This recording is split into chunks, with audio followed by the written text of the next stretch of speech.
Queridos, hoje nós não teremos as classes de escola dominical, teremos classe única, é assim que acontece, metade de dezembro e janeiro, todos os anos. Então, hoje, a exposição da palavra é uma mistura de exposição, pregação, estudo bíblico. No final eu vou dar alguma oportunidade para alguém fazer alguma pergunta sobre a exposição e depois nós teremos a ceia do Senhor. Vamos comungar juntos, louvando o nosso Deus, nessa oportunidade que Ele nos dá de nos chegarmos à sua mesa. Hoje pela manhã eu queria trazer como assunto da nossa classe exposição o livro do profeta Abacuque. Está bem relacionado com a liturgia que nós acabamos de seguir, a destruição da cidade de Jerusalém, do povo de Deus, por conta dos seus próprios pecados. Queria que você abrisse a Bíblia no livro do profeta Abacuque. Para quem nunca ouviu esse nome, fica no Antigo Testamento.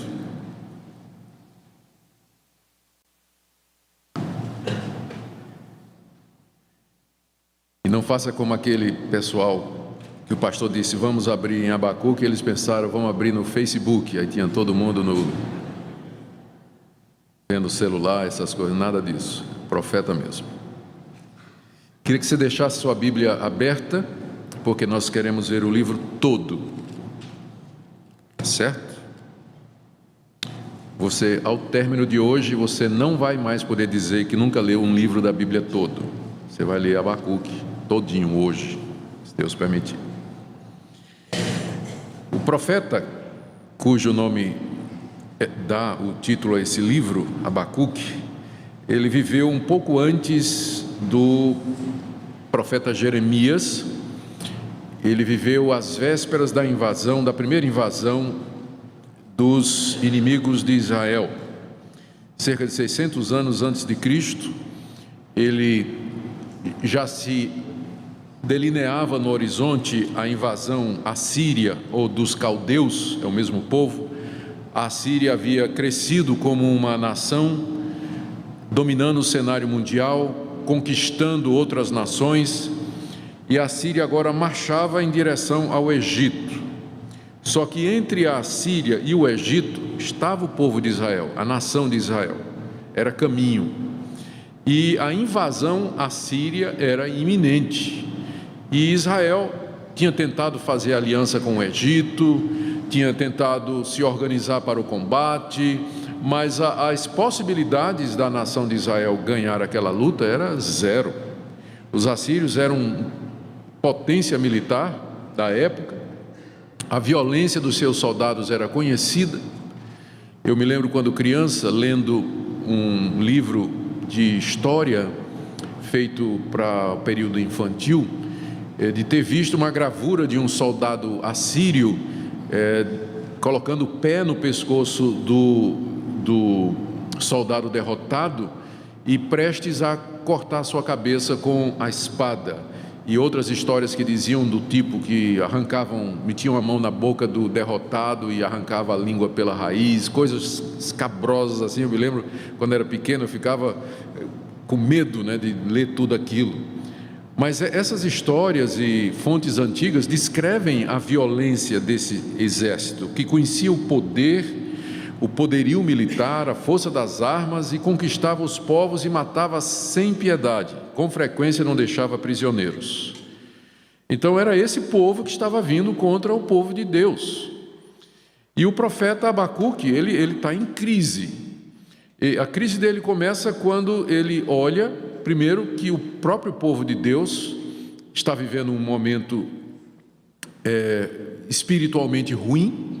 Ele percebe que entre os próprios judeus havia violência, havia injustiça, havia opressão, e ele pergunta a Deus, por que Deus está deixando ele ver aquilo? Ele, como profeta, ele tinha uma sensibilidade espiritual muito aguçada, e ele via o que estava errado. E ele pergunta a Deus, por que o Senhor está deixando eu ver isso? Porque não tem solução, o povo não quer se arrepender, não tem mudança de nada. E aí a resposta de Deus é, eu vou castigar. Eu estou vendo tudo isso, eu vou castigar. Você está vendo esse pessoal que está vindo aí, os assírios? Eu vou usar eles para castigar o meu povo. Aí o profeta entra em crise. Primeiro ele está em crise com a derrota espiritual do povo. A crise agora fica pior, porque Deus vai usar o ímpio para castigar o justo.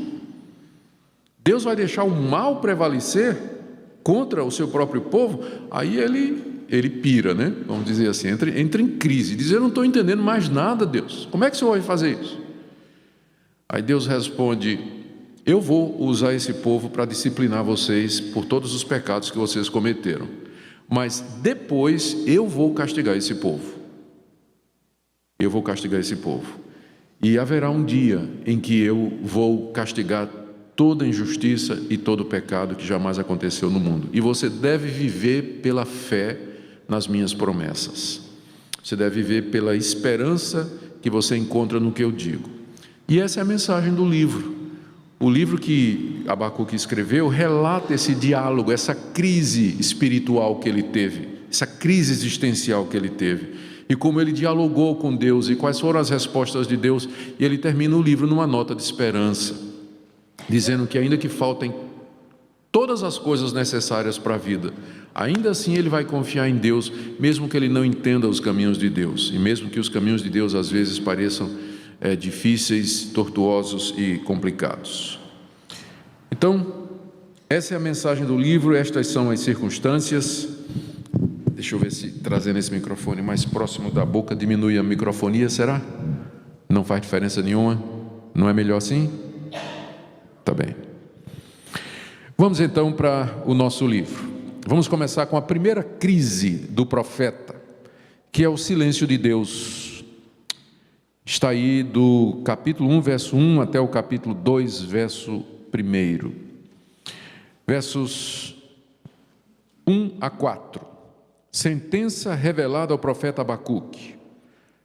Até quando, Senhor, clamarei eu e tu não me escutarás? Gritar-te-ei violência e não salvarás? Porque me mostras a iniquidade e me fazes ver a opressão? Pois a destruição e a violência estão diante de mim, há contendas e o litígio se suscita. Por essa causa a lei se afrouxa e a justiça nunca se manifesta, porque o perverso cerca o justo e a justiça é torcida. Aqui o profeta está se dirigindo a Deus na sua primeira oração, e ele está perguntando a Deus, verso 2: até quando eu vou orar e o Senhor não me escuta? Até quando eu vou gritar: Deus, olha a violência que está no meio do povo, e o Senhor não responde? A crise começa com o silêncio de Deus. Ele era profeta, estava vendo o mal que estava acontecendo no meio do povo. Ele se dirige a Deus, clama a Deus, mas só recebe silêncio. Nós não sabemos durante quanto tempo ele orou. E disse: Deus, por que o Senhor está deixando essa maldade acontecer? Veja a descrição no verso 3 e 4, daquilo que ele estava vendo. Por que o Senhor me mostra a iniquidade e me faz ver a opressão? Lá no meio do povo de Israel, provavelmente juízes injustos, os donos de propriedades que oprimiam os seus trabalhadores, os comerciantes que não pagavam os seus assalariados, os poderosos que oprimiam os pobres da terra. Abacuque estava vendo aquela injustiça toda, clamava a Deus e Deus não respondia, a coisa continuava, dia após dia. O mal prevalecia no meio do povo de Deus. Ainda no verso 3, a destruição e a violência estão diante de mim, há contendas e o litígio se suscita. Para a alma sensível de Abacuque, ele não conseguia conviver com aquilo, ao contrário de nós que nos acostumamos a ver o litígio, a contenda, a opressão e a iniquidade, a gente não levanta uma única oração para Deus. Mas o profeta não conseguia conviver com aquilo, estava errado, no meio do povo de Deus isso não podia ter esse tipo de coisa, e ele clama a Deus, e ele diz: Deus, por que o Senhor não responde? Ele coloca a culpa em Deus, no verso 4, né? Por essa causa que o Senhor não está respondendo, a lei se afrouxa, a impunidade, as pessoas continuam fazendo, mas não são punidas, a lei não é aplicada, e elas se sentem encorajadas, a lei se afrouxa, a justiça nunca se manifesta, porque o perverso cerca o justo e a justiça é torcida. Aqui você tem um clamor de um crente diante da opressão, diante da injustiça, diante da iniquidade que ele via acontecer no meio do próprio povo de Deus. Naquela época, o Estado e a igreja eram uma coisa só. Israel era um estado religioso, era uma teocracia. Então, as duas coisas se misturavam. Hoje nós vivemos numa situação em que há separação de igreja e Estado. Então, ainda assim, nós podemos olhar para a situação ao nosso redor, mesmo fora dos limites do povo de Deus, e ver a situação de corrupção, de miséria, de tristeza em que o povo vive por causa das opressões que são bem conhecidas, e clamar a Deus e dizer: Deus, o Senhor não está vendo isso? Até quando o Senhor vai permitir essa situação? O ponto é que o crente verdadeiro, diante da injustiça e do mal, ele levanta o clamor diante de Deus, ele clama a Deus. E ele pergunta a Deus: o Senhor não vai fazer nada? O Senhor vai deixar essa roubalheira, essa corrupção, essa injustiça, ou mesmo no meio da igreja, imoralidade na igreja, injustiça na igreja, irmão enganando irmão na igreja, o Senhor não vai fazer nada? O Senhor vai deixar essas coisas acontecerem? Ou seja, diante do mal, onde quer que seja, o coração do crente se revolta, ele reage, ele não consegue ficar calado. Finalmente, Deus responde. Temos a primeira resposta de Deus, que vai do verso 5 ao verso 12. E a resposta de Deus não era bem o que Abacuque esperava. A resposta de Deus é o seguinte: eu estou vendo tudo isso, e eu estou usando os caldeus, os assírios, para castigar esse mal que você está vendo. Eu vou punir esse mal, mas eu vou fazer isso com uma nação estrangeira que eu estou levantando no cenário mundial. Ou seja, para um analista político da época, a Assíria estava em campanha de expansão internacional, conquistando todos os países, mas do ponto de vista de Deus, Deus tinha levantado aquela nação para punir o seu próprio povo. A história não é o que parece, porque quem controla a história é Deus, e Deus tem um propósito nem sempre revelado. Nós olhamos o movimento das nações no cenário mundial e a gente pensa, faz uma análise política, econômica, por que país tal está invadindo tal, está bloqueando tal, está boicotando tal, mas a gente não sabe que por detrás das nações, dos governantes, da ONU, de todos esses poderios militares e nucleares está a mão do Todo-Poderoso. Ele está guiando a história, ele estava trazendo a Síria. Para o mundo parecia que era uma guerra de conquista, a Síria ia conquistar o Egito e Israel estava no caminho, mas não era isso. Deus estava levantando aquela nação para punir o seu próprio povo. Verso 5, a resposta de Deus: vede entre as nações, olhai, maravilhai-vos e desvanecei, porque realizo em vossos dias obra tal, que vós não crereis quando vos for contada. Abacuque, eu vou fazer uma coisa extraordinária, que quando contarem ninguém vai acreditar. E ele diz o que é que ele vai fazer do verso 6 até o verso 11. Ele diz assim: eis que suscita os caldeus, levanta os caldeus, nação amarga e impetuosa, que marcham pela largura da terra para apoderar-se de moradas que não são suas. Eles são pavorosos e terríveis, e criam eles mesmos o seu direito e a sua dignidade. Os seus cavalos são mais ligeiros do que os leopardos, mais ferozes do que os lobos ao anoitecer são os seus cavaleiros, que se espalham por toda parte. Sim, os seus cavaleiros chegam de longe, voam como águia que se precipita a devorar. Eles todos vêm para fazer violência, o seu rosto suspira por seguir avante. Eles reúnem os cativos como areia, escarnecem dos reis. Os príncipes são objeto do seu riso. Riem-se de todas as fortalezas, porque amontoando terra as tomam. Então passam como passa o vento e seguem. Fazem-se culpados estes cujo poder é o seu Deus.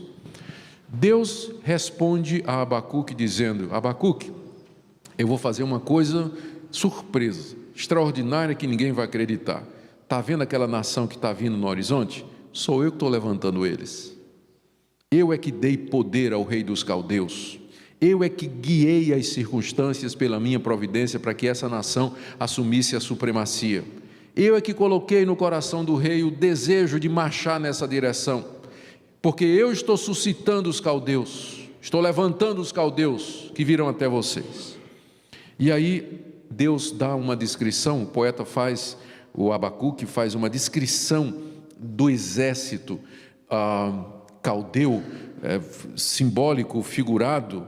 Verso 7, eles são pavorosos e terríveis, criam o seu direito e sua dignidade. Não tem isso de... Hoje em dia nós temos na ONU, temos a ONU que tenta regular a relação entre países, nós temos código de guerra sobre como tratar POW, né, prisioneiro de guerra, como tratar países vencidos, há convenções internacionais de guerra. Os caldeus não tinham convenção nenhuma, eles faziam o seu direito, não respeitava povo nenhum, lei nenhuma, tratado internacional nenhum, era um povo violento. Verso 8: a velocidade do exército é comparada a cavalos, leopardos, e a ferocidade aos lobos, e o alcance ao voo da águia. São figuras que o profeta usa para descrever a eficácia da máquina de guerra assíria. Diz no verso 9 que eles vêm para fazer violência, não tem piedade, o rosto suspira por seguir avante, reúne os cativos como areia, os que eles não matam, eles prendem. Zombam dos reis, riem-se de todas as fortalezas, estão amontoando terra e passam rápido como o vento, e fazem-se culpados, esses cujo poder é o seu Deus. Os assírios adoravam uma coisa, o poder, o poderio militar, isso eles respeitavam, era esse o Deus deles, e era esta nação que Deus estava trazendo contra o seu próprio povo. E eles eram culpados de idolatria, não somente porque adoravam outros deuses, mas porque adoravam o Deus poder. Era esse povo que Deus estava trazendo para castigar o seu próprio povo. Agora imagina a situação: Deus levantar um povo ímpio, idólatra, violento e pagão contra a sua igreja, para castigar a sua igreja, pelos pecados da igreja. Pensa nisso. Não é à toa que a crise de Abacuque fica pior, né? Era como se era melhor não ter orado, porque para receber uma resposta dessa, e aí o conflito se aprofunda. E chegamos agora no verso 12, onde ele diz, ele entende o que é que Deus vai fazer, e isso dá origem à segunda crise. Leiamos, nós vamos aí do verso 12 até capítulo 2, verso 1. Não és tu desde a eternidade, ó Senhor, meu Deus, ó meu santo, não morreremos. Ó Senhor, para executar juízo puseste aquele povo. Tu, ó rocha, o fundaste para servir de disciplina. Tu és tão puro de olhos que não podes ver o mal e a opressão não podes contemplar. Por que, pois, toleras os que procedem perfidamente e te calas quando o perverso devora aquele que é mais justo do que ele? Porque fazes os homens como os peixes do mar, como os répteis que não têm quem os governe? A todos levanta o inimigo com o anzol, pesca-os de arrastão e os ajunta na sua rede varredora. Por isso ele se alegra e se regozija, por isso oferece sacrifício à sua rede e queima incenso à sua varredora, porque por elas enriqueceu a sua porção e tem gordura a sua comida. Acaso continuará por isso, esvaziando a sua rede e matando sem piedade os povos? Aqui Abacuque entende a primeira resposta de Deus e entra em crise com essa resposta. No verso 12 ele diz: não és tu desde a eternidade, ó Senhor, meu Deus, ó meu santo, não morreremos. Ó Senhor, para executar juízo tu puseste aquele povo, tu, ó rocha, o fundaste para servir de disciplina. Ele entendeu. Tá bem, Deus, eu entendi. Tu estás levantando este povo para executar juízo. Tu puseste este povo, tu fundaste esse povo para servir de disciplina contra nós. Eu entendo o que o Senhor está fazendo. E de fato nós merecemos. Nós desviamos dos teus caminhos, nos desviamos dos teus caminhos.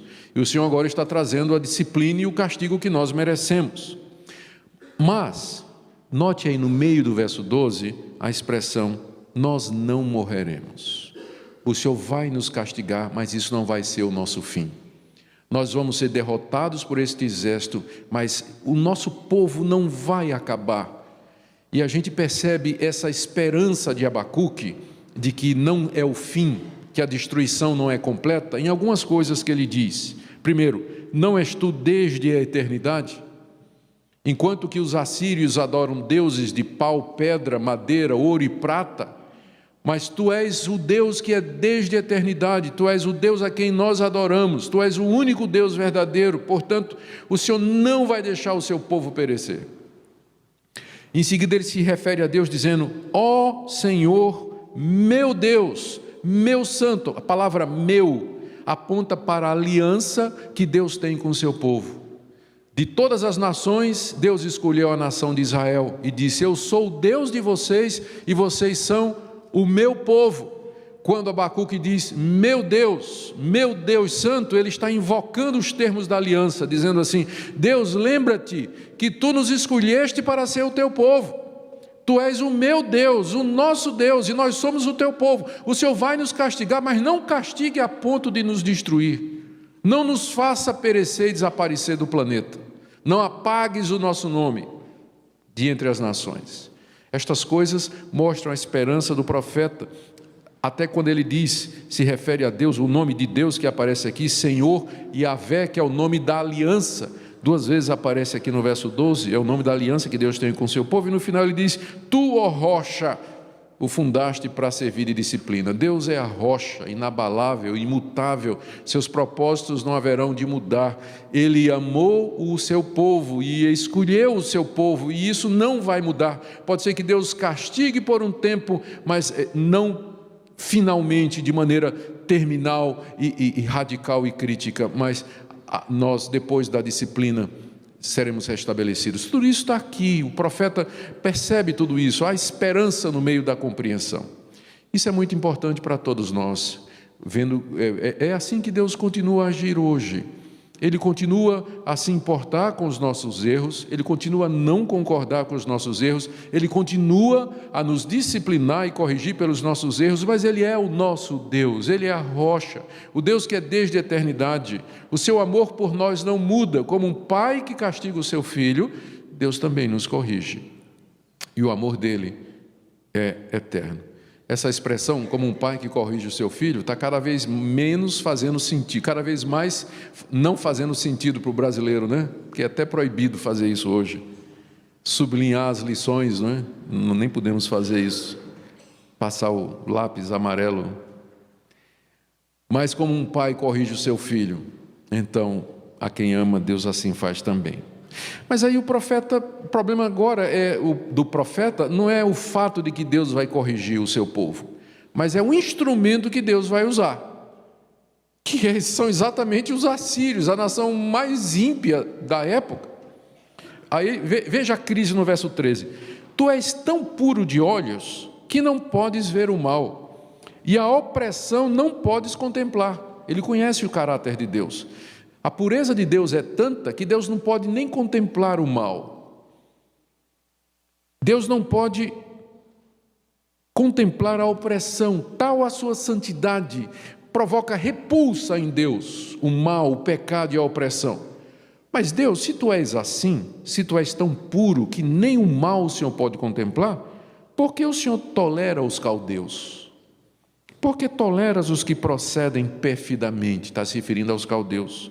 E te calas quando o perverso, que são os caldeus, devora aquele que é mais justo do que ele, que é o teu povo. Porque mesmo que o teu povo esteja errado, mas ainda assim, por mais errado que o teu povo seja, sempre vai ser melhor do que os caldeus. Então por que o Senhor permite que o perverso devore o justo? Que o ímpio triunfe sobre o teu povo? Eu não estou entendendo isso. Por que o Senhor vai usar ele? Esse povo, que o Senhor quer nos castigar, eu sei, mas que o Senhor vai usar os caldeus, eu não entendo. Ele está em crise, que ele fala do verso 14 a 17, questionando a Deus.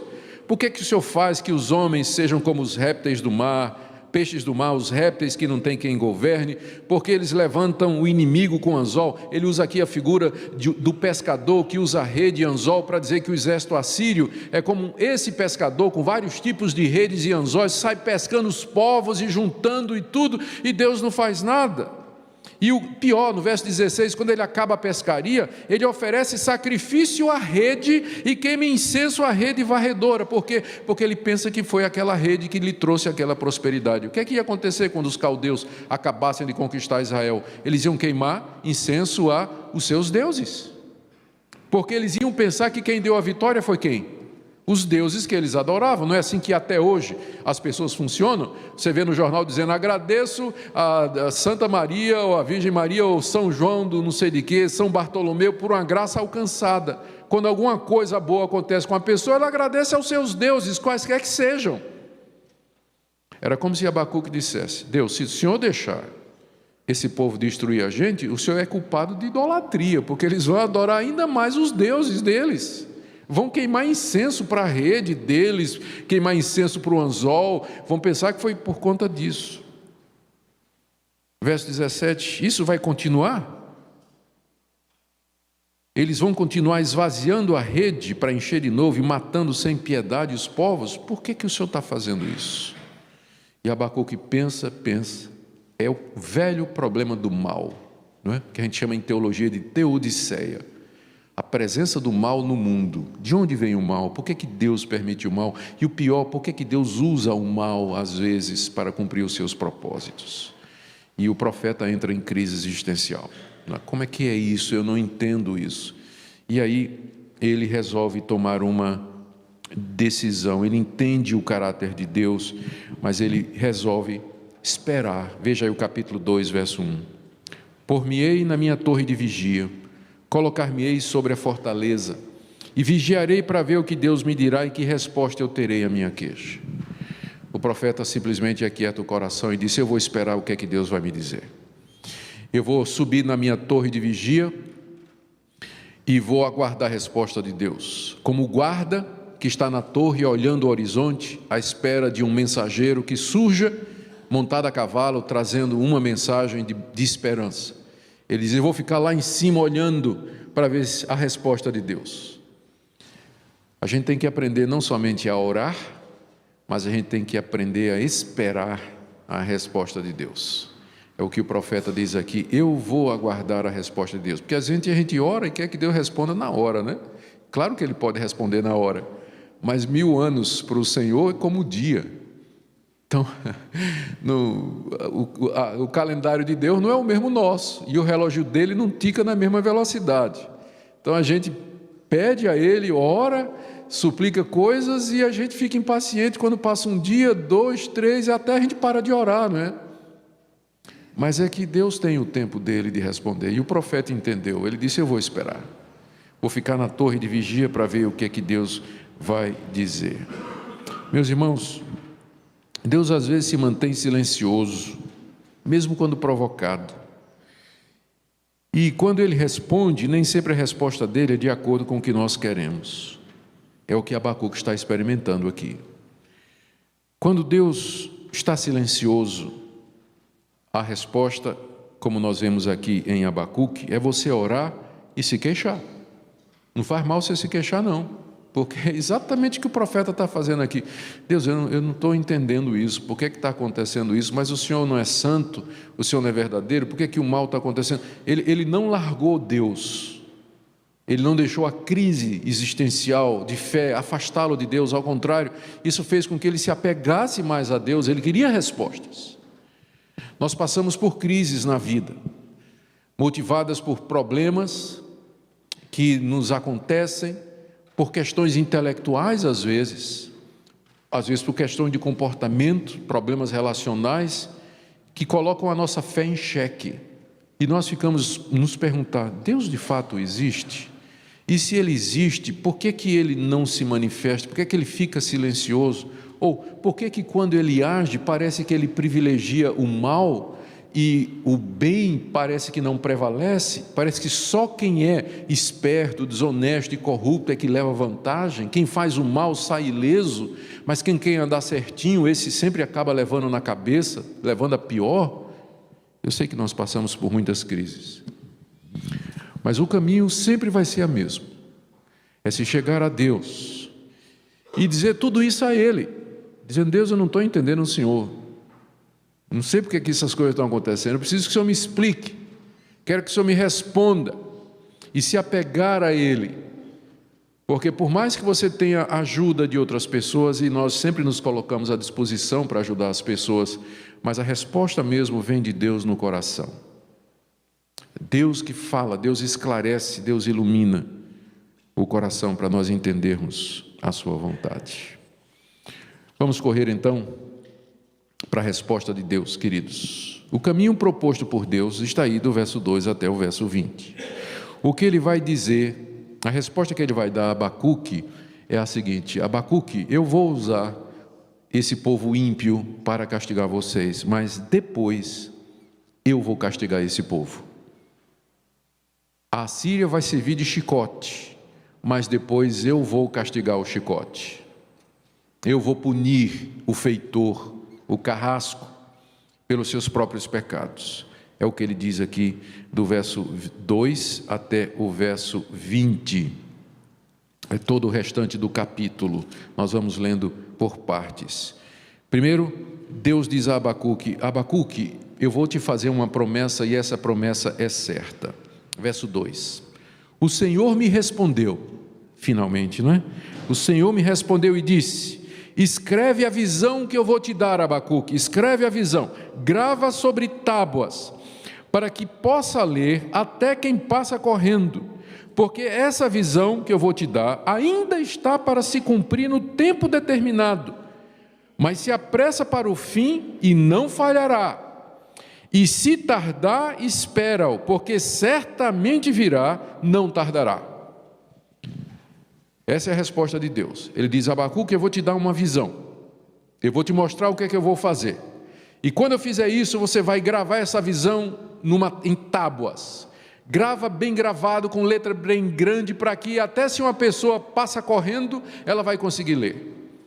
Nós todos sabemos o que é isso. Essa passagem é usada por muita gente, ou foi usada por muita gente, para dizer que Deus está mandando a gente evangelizar usando o outdoor, né?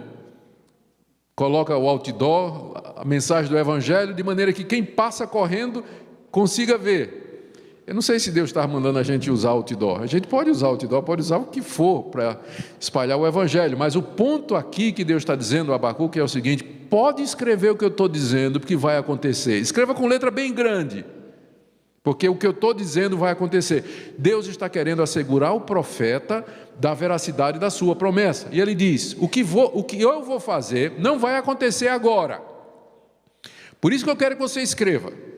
Não vai acontecer agora, mas vai acontecer. E se tardar o cumprimento, espera, Abacuque. Final do verso 3.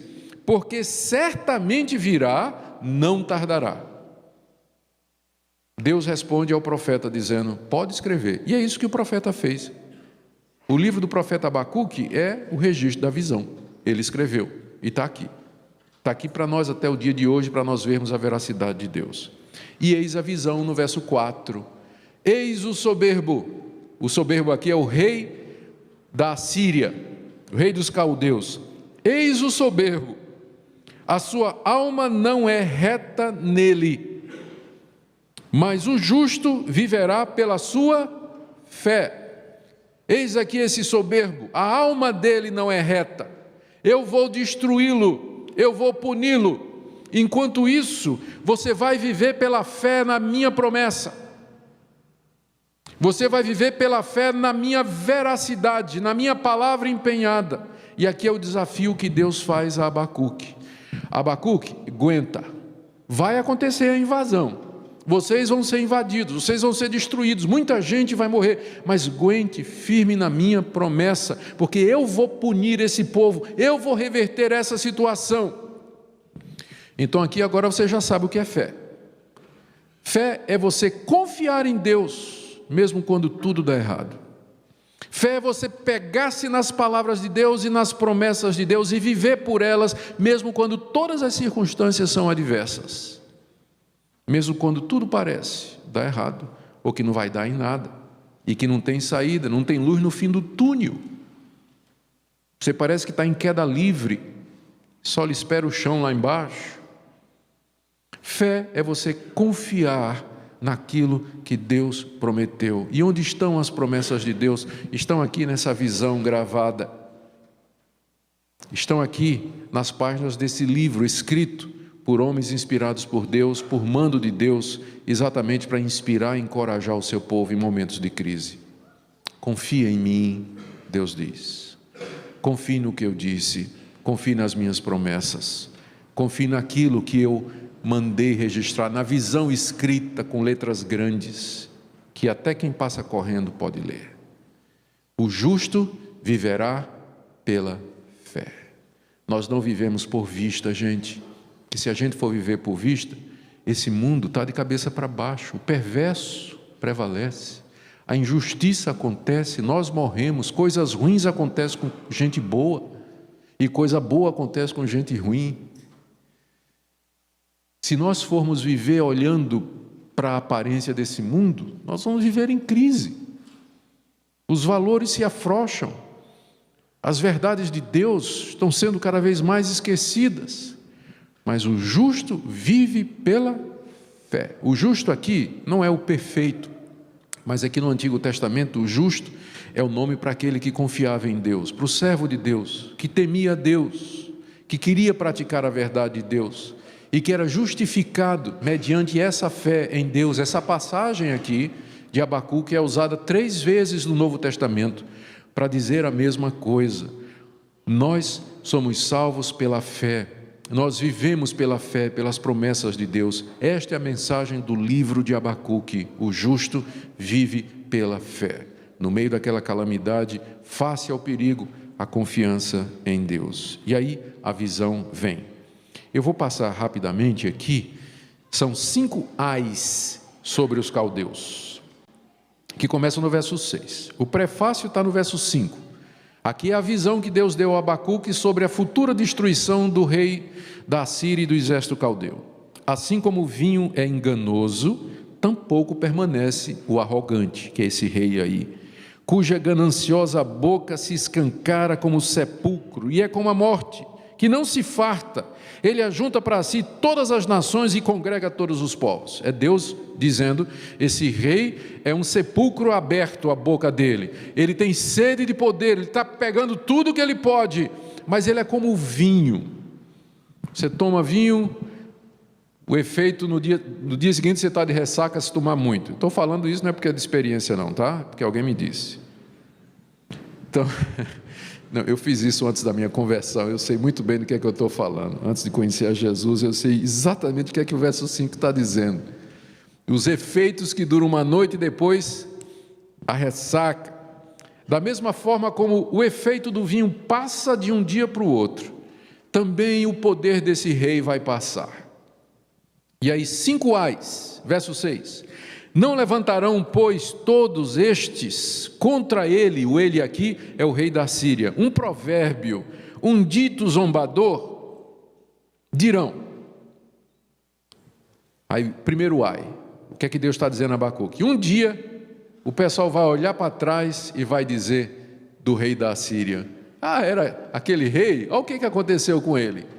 E aí vão dizer um provérbio em cima da desgraça do rei da Síria. Ai daquele que acumula o que não é seu. Até quando, Deus, isso vai acontecer? E daquele que a si mesmo se carrega de penhores. Não se levantarão de repente os seus credores, e não despertarão os que te hão de abalar? Tu lhes servirás de despojo. Visto como despojaste a muitas nações, todos os mais povos te despojarão a ti, por causa do sangue dos homens e da violência contra a terra, contra a cidade, contra todos os seus moradores. Ai de você, rei da Síria, porque você será despojado como você despojou outros. Segundo ai, verso 9. Ai daquele, aquele aqui é o rei da Síria, não esqueça.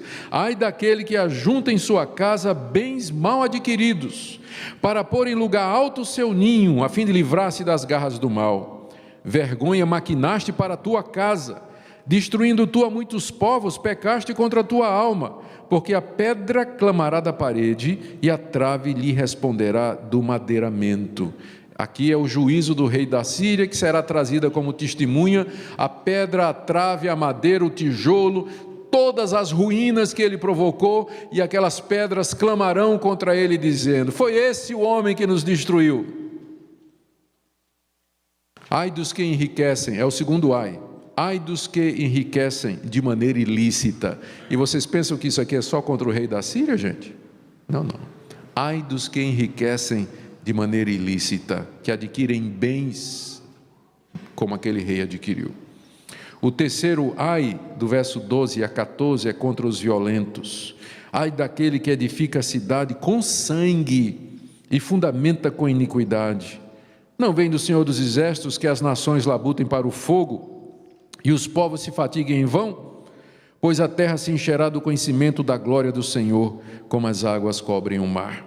Esse terceiro ai é contra a violência, a maneira violenta pela qual o rei da Assíria construiu o seu império. Mas ele diz no verso 13: essas nações labutam para o fogo e eles se fatigam em vão, porque um dia a terra vai se encher do conhecimento da glória do Senhor, como as águas cobrem o mar. Esses impérios tinham pretensões mundiais, eles queriam dominar o mundo, ser conhecidos, mas aquilo tudo era em vão, eles haveriam de passar, porque o único reino que haverá de prevalecer é o reino do Senhor. E um dia, aquele dia que Deus está prometendo a Abacuque, naquele dia a glória do Senhor vai encher a terra como as águas cobrem o mar. O quarto ai, no verso 15: ai dos bêbados, ai daquele que dá de beber ao seu companheiro, misturando a bebida ao seu furor, e que o embebeda para lhe contemplar as vergonhas. Provavelmente uma referência à devassidão do exército assírio, os soldados bêbados, e sendo bêbado fazendo bobagem, ficando nus e zombando da nudez do outro, e outras coisas que não está nem mencionado aqui, mas a gente imagina que deve acontecer naquele exército. Ai daquele que dá de beber ao seu companheiro, e que o embebeda para contemplar as vergonhas. Serás farto de opróbrio em vez de honra. Bebe tu também e exibe a tua incircuncisão. Chegará a tua vez de tomares o cálice da mão direita do Senhor, e ignomínia cairá sobre a tua glória. Veja a figura, você não está dando de beber ao seu companheiro, embriagando o seu companheiro, pois um dia Deus vai te embriagar com o cálice da ira dele. Você vai beber o cálice da ira de Deus até o final. Porque a violência contra o Líbano é uma região em Israel, te cobrirá, e a destruição que fizeste dos animais ferozes te assombrará. Eles, quando passavam, saíram derrubando floresta, matando os bichos e tudo. Isso tudo vai voltar, por causa do sangue dos homens e da violência contra a terra, contra a cidade e contra todos os seus moradores. O exército de bêbados violentos, destruindo tudo ao redor, Deus haveria de destruí-los também. Aí ele pergunta, o último ai começa no verso 18: que aproveita o ídolo, visto que seu artífice o esculpiu? E a imagem de fundição, mestra de mentiras, para que o artífice confie na obra, fazendo ídolos mudos? Ai daquele que diz à madeira: acorda, e a pedra: desperta, e a pedra muda: desperta. Pode o ídolo ensinar? Eis que está coberto de ouro e de prata, mas no seu interior não há fôlego nenhum. O último ai é: ai dos idólatras. O profeta, Deus diz ao profeta, não é? Do que aproveita o ídolo? É uma imagem feita, imagem de fundição, mestra de mentiras. O ídolo engana. Ai daquele, verso 19, que se dirige à madeira, à pedra, e diz: acorda, desperta, ouve minha oração, atende meu clamor. O ídolo pode ensinar? Ele está coberto de ouro e de prata, mas no seu interior não tem fôlego nenhum. Era uma nação de idólatras que adoravam deuses pagãos. Resumindo, Deus está dizendo a Abacuque: escreve a visão. Olha o que é que vai acontecer. Está vendo aí esse soberbo, rei da Síria? Um dia vão dizer esse provérbio contra ele: ai do rei da Síria, porque despojou os outros, ai dos que despojam os outros. 2, de 6 a 8. Porque enriqueceu de maneira ilícita, ai dos que enriquecem de forma ilícita. 2, de 9 a 11. Porque fundou o seu império sobre violência, ai dos violentos. 2, de 12 a 14. Porque o seu exército é um exército de bêbados sem vergonha, ai dos bêbados. 2, de 15 a 17. E porque confiou nos ídolos, ai dos idólatras. 2, de 18 a 19. Ai, ai, ai, ai, ai. Viva por isso, Abacuque. Isso ainda vai acontecer, mas você tem que viver pela fé. Tem que aguardar o momento em que eu vou fazer isso. E ele termina dizendo no verso 20: enquanto que os ídolos, do verso 19, não podem ensinar nem responder, verso 20, o Senhor, porém, está no seu santo templo, cale-se diante dele toda a terra. Eu sei que esse versículo às vezes é usado para a gente pedir silêncio na igreja, né?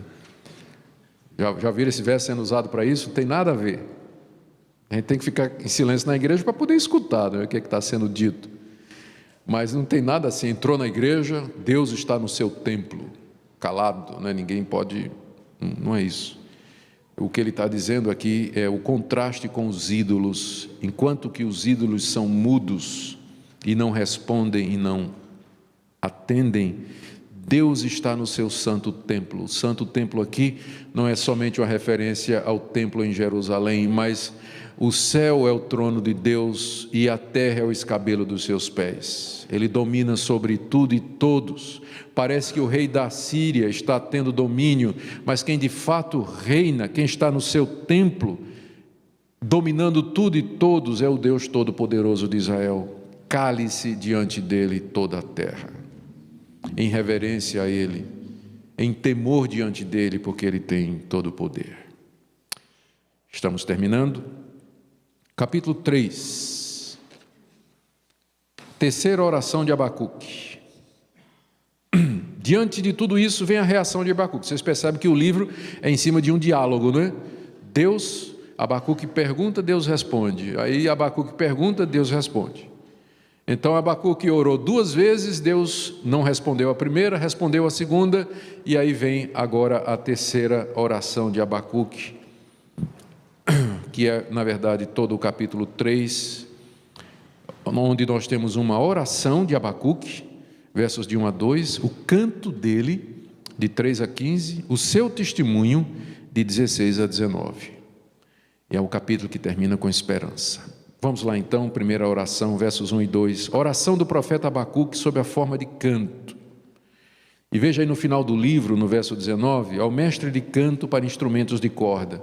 Provavelmente esse livro, essa oração aí do capítulo 3 era um salmo que deveria ser cantado no templo para esperança para o povo de Deus. Depois que o profeta teve essa experiência, que ele escreveu tudo isso, ele pegou o capítulo 3 provavelmente e levou para o templo, onde alguns acham que Abacuque também era levita, ele era um poeta, ele fazia parte do coral lá do templo de louvores a Deus, porque no final ele diz que isso era para ser cantado, diz inclusive que é com instrumentos de corda.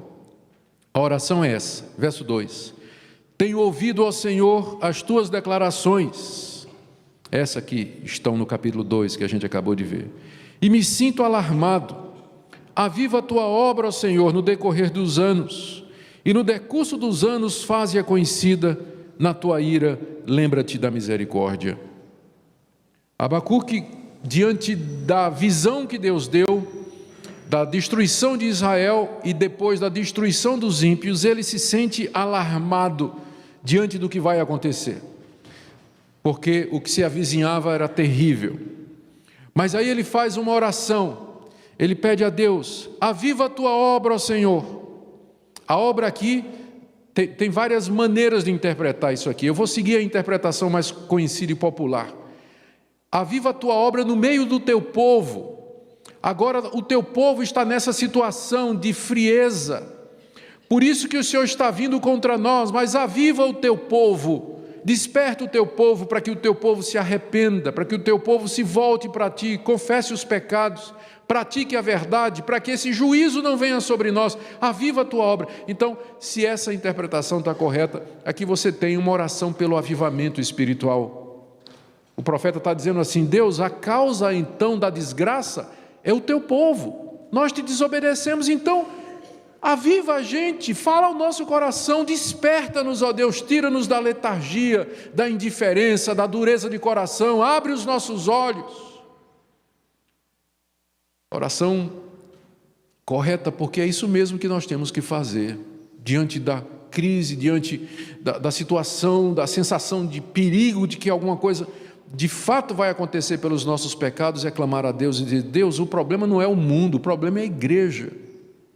O mundo é o mundo, os ímpios são os ímpios, mas o problema é o teu povo. Aviva a tua obra, visita-nos, ó Deus, desperta-nos para que nós andemos nos teus caminhos, e assim nós não tenhamos que sofrer tudo isso que o Senhor prometeu. No decorrer dos anos e no decurso dos anos faze-a conhecida. Na tua ira que estás para derramar sobre nós, lembra-te da tua misericórdia, tem compaixão do teu povo. Essa é a oração dele, pedindo que Deus avive o seu povo diante da catástrofe iminente. Em seguida, ele ele entoa tem um canto, né? Depois da oração, ele começa a lembrar o que é que Deus já fez na história. É impressionante, ele recorda episódios do passado em que Deus salvou o seu povo. Ele fala da fidelidade e a salvação de Deus na história do seu povo. Por exemplo, no verso 4: Deus vem de Temã, e do monte Parã vem o santo. A sua glória cobre os céus, e a terra se enche do seu louvor. O monte Temã e o monte Parã são outros nomes para o monte Sinai. Foi lá onde Deus deu a lei. Ele lembra, Deus, a sua glória cobriu os céus, o monte tremia com fogo, ninguém podia nem chegar perto. Quando o Senhor veio ao nosso encontro em glória, a terra se encheu do teu louvor, quando o Senhor desceu sobre o monte Sinai e nos trouxe a tua lei.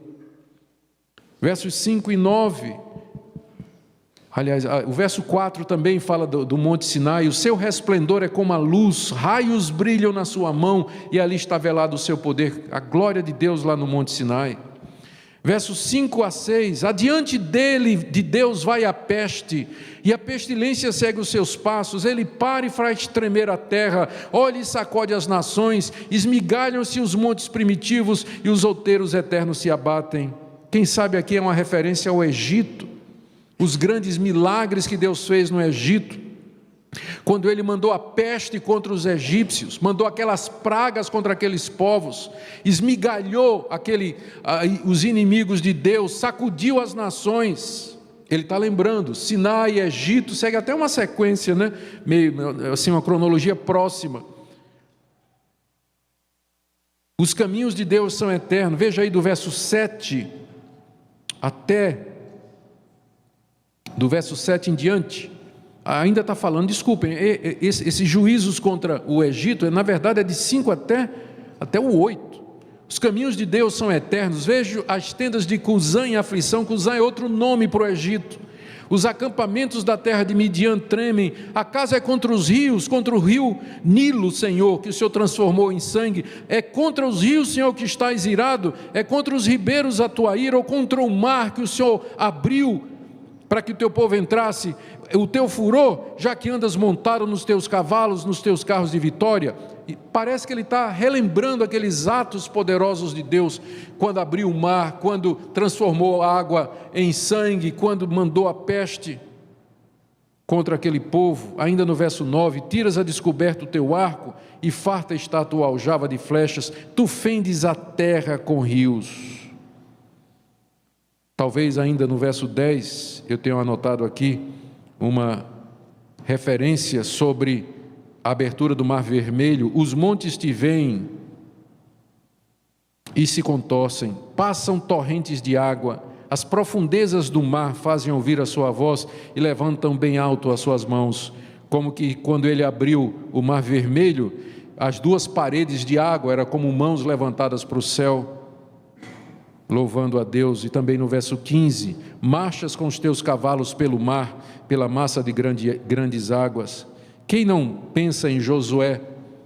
No verso 11, o sol e a lua param nas suas moradas, ao resplandecer a luz das tuas flechas sibilantes, ao fulgor do relâmpago da tua lança. Quando Josué fez com que o sol parasse, para que o povo de Israel vencesse a guerra.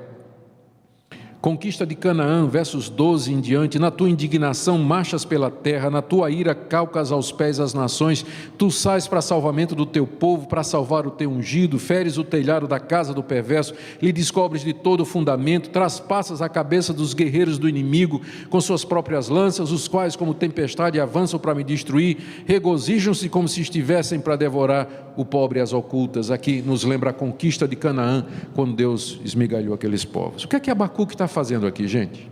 Você lembra daqueles hinos?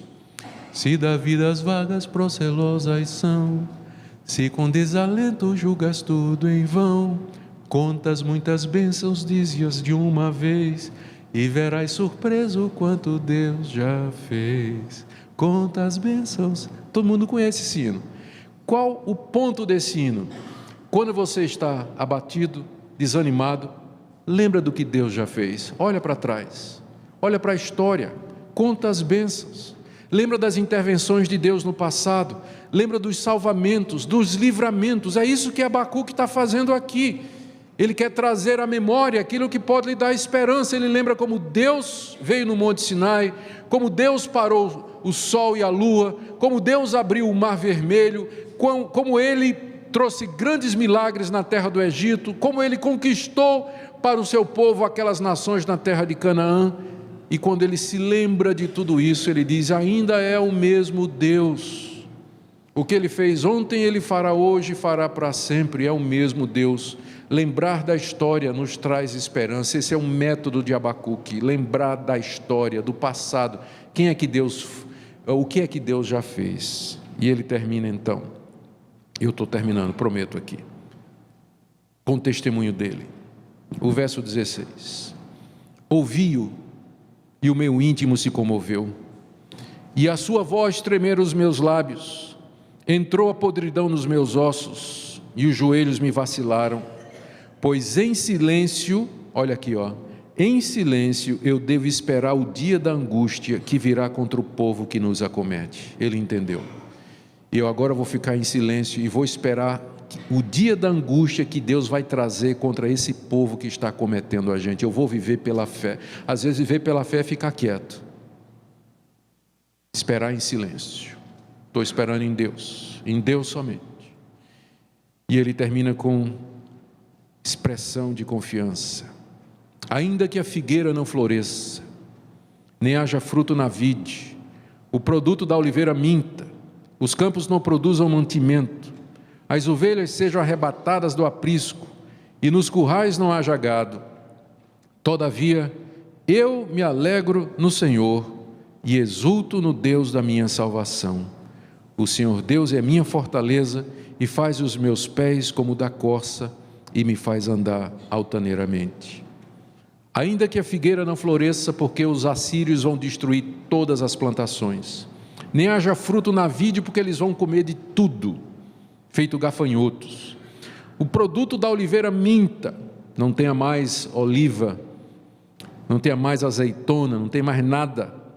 Os campos não produzam mantimento, devastados pelos assírios. As ovelhas sejam arrebatadas do aprisco e nos currais não hajam gado. Eles levaram tudo, ainda que falte tudo o que eu preciso para a vida. Verso 18, todavia eu me alegro no Senhor, exulto no Deus da minha salvação. O Senhor Deus é a minha fortaleza e faz os meus pés como da corça e me faz andar altaneiramente. Essa, queridos, é a mensagem do livro. Eu termino dizendo para nós o seguinte: Abacuque foi escrito há 600 anos atrás, mas o problema ou a crise que levou Abacuque a escrever, ela é bastante atual. Nós todos enfrentamos angústias, contrariedades, dificuldades, adversidades. Nós oramos, Deus não responde. Oramos, só tem silêncio. Continuamos a orar, não vem nada. E de repente o que menos a gente espera, e de uma forma que nós não suspeitávamos, as coisas acontecem e não são como queríamos.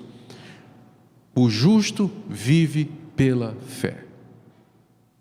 Nós não vivemos por vista, não vivemos por circunstâncias. O que Deus quer de nós é o seguinte: creia em mim, confie em mim. Um dia todo mal será castigado, um dia todo ímpio será punido, e aquele que creu em mim e no meu Filho Jesus Cristo, esse receberá a vida eterna.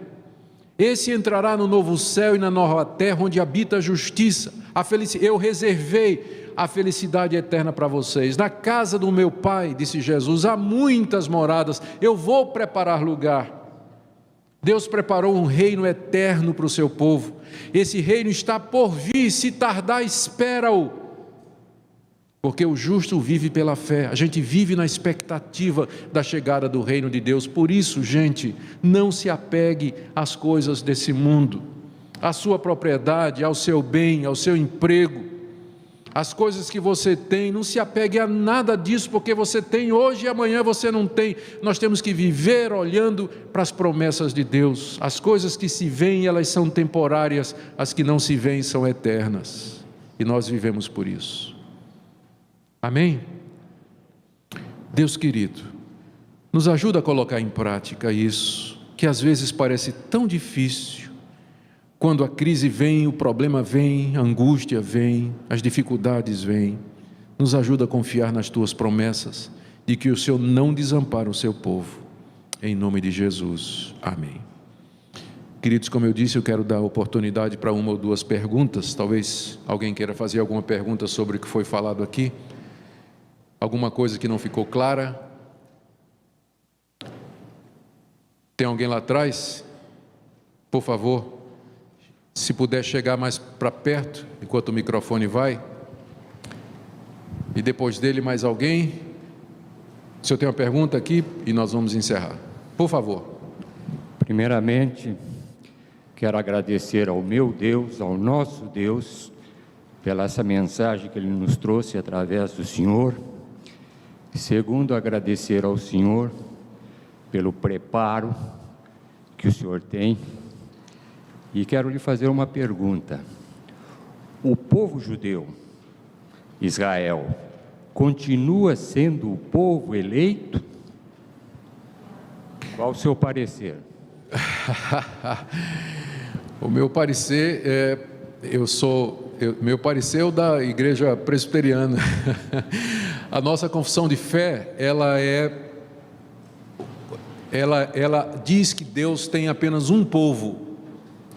Sempre teve um povo só. No Antigo Testamento, esse povo estava compreendido na nação de Israel. Um povo físico, com a localização geográfica, um governo civil, uma teocracia. E esse povo recebeu promessas, Deus fez com ele uma aliança, mas a essência da aliança com Deus tinha a ver com a chegada do Messias, a vida pela fé. A sua pergunta é fabulosa porque me ajuda a aplicar isso aqui. Quando Deus cumpriu a promessa, os judeus não tiveram fé. Quando o Messias veio, aquele Messias prometido, quando ele veio, os judeus não o reconheceram. E ele foi rejeitado pelos judeus. Mas todo aquele que crê que Jesus é o Filho de Deus e vive pela fé em Jesus Cristo, esse é o justo do Antigo Testamento.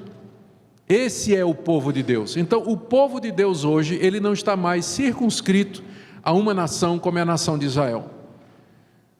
Para que o judeu seja povo de Deus hoje, ele tem que crer no Messias Jesus Cristo. Senão, ele é considerado como, ele vai ser tratado como qualquer outro povo. Então a resposta é, não, a nação de Israel não tem mais hoje nenhuma relação especial com Deus. O povo de Deus é a igreja, todos aqueles que andam nas pisadas do primeiro judeu que foi Abraão. Nós somos os descendentes espirituais de Abraão, nós somos a verdadeira circuncisão, o Israel de Deus. Agora, por causa das promessas feitas aos patriarcas, a teologia reformada acredita que Deus, na sua misericórdia, ainda vai dar um avivamento entre os judeus, que muitos judeus ainda vão se converter e crer no Messias, mas essa seria a única coisa que ainda resta a acontecer com Israel como o povo de Deus. Quando o judeu se converte, ele vira cristão, ele vira igreja. Então Deus só tem um povo, sempre teve um povo só, e agora esse povo não está mais preso a um limite geográfico, tá certo? Essa posição escatológica é chamada de amilenismo. Tem alguns pós-milenistas, os pós-milenistas pensam assim também. Quem acha que Israel ainda é o povo eleito, geralmente é chamado de dispensacionalista, ou um pré-milenista mais radical, mas a teologia reformada, ela fica no amilenismo ou no pós-milenismo, e uma versão pré-milenista bem que não divide. Deus não tem dois povos, é um povo só. Bom, obrigado pela sua pergunta. Aqui, o senhor pode fazer.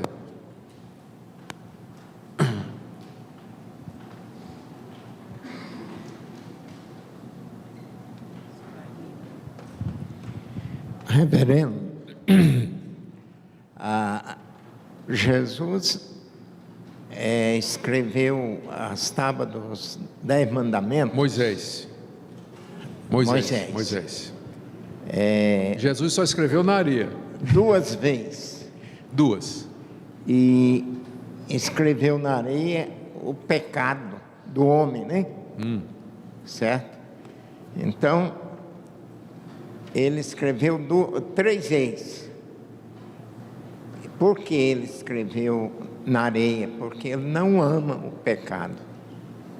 Porque Jesus é a rocha eterna, né?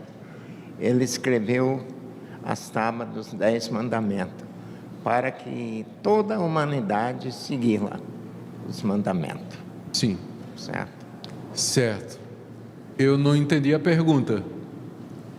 O senhor está perguntando por que os mandamentos foram dados, é isso? Sim. Certo. Os mandamentos foram dados para mostrar a vontade de Deus para nós e para mostrar que nós não conseguimos fazer essa vontade.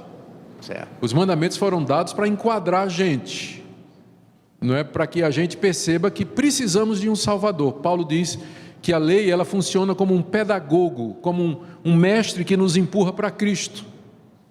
Então, e Lutero ele tem uma figura que eu acho muito interessante. Ele diz assim, que a lei nos leva a Cristo para a salvação. Porque quando eu vejo os 10 mandamentos, eu percebo que eu sou um pecador e que preciso de Cristo para ser salvo. E aí Cristo me manda de volta à lei para a santificação. Porque uma vez que eu sou salvo e perdoado, vem a pergunta, o que é que eu vou dar a esse Deus tão maravilhoso que me perdoou? Eu pergunto a Deus, Deus, o que é que eu posso fazer para te agradar? Resposta de Deus, não farás para ti mais de escultura, não terás outros deuses diante de mim, honra teu pai e tua mãe. Então foi por essa razão que os mandamentos foram dados. Tá certo? Espero ter respondido, tá bom. Tem mais um ali, pode passar. E daí nós vamos seguir que nós temos a ceia do Senhor, irmãos, por favor. Nós estamos diante de um quadro no Brasil de corrupção. A Veja desta semana, através do Bernardinho, aponta também para isso. E nós vamos ficar em silêncio, vendo tudo isso, ou vamos tomar uma atitude? Nós perdemos a chance nas eleições, né? Agora tem que esperar 4 anos. Podemos clamar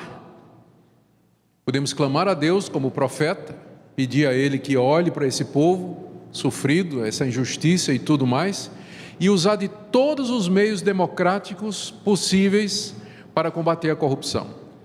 É possível mandar ao Senado cartas, ligar para senador, fazer baixo assinado e mandar para o governo, participar. Se tiver manifestações contra a corrupção, o crente pode ir para uma passeata, não é?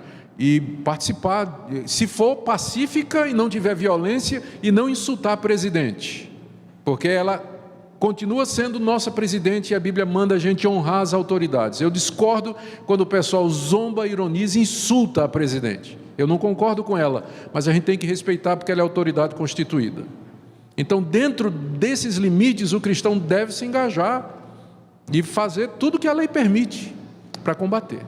E começar com a gente mesmo. Se eu sou negociante, eu vou começar sendo honesto, porque é fácil falar da corrupção do político. Mas como é que a gente é no negócio da gente? Nas finanças pessoais, no pagamento de imposto, nos negócios, na compra e venda. Então, temos que começar em nós, não é? E fazendo isso, eu creio que é o caminho de Deus. E orar para que Deus tenha misericórdia da nação.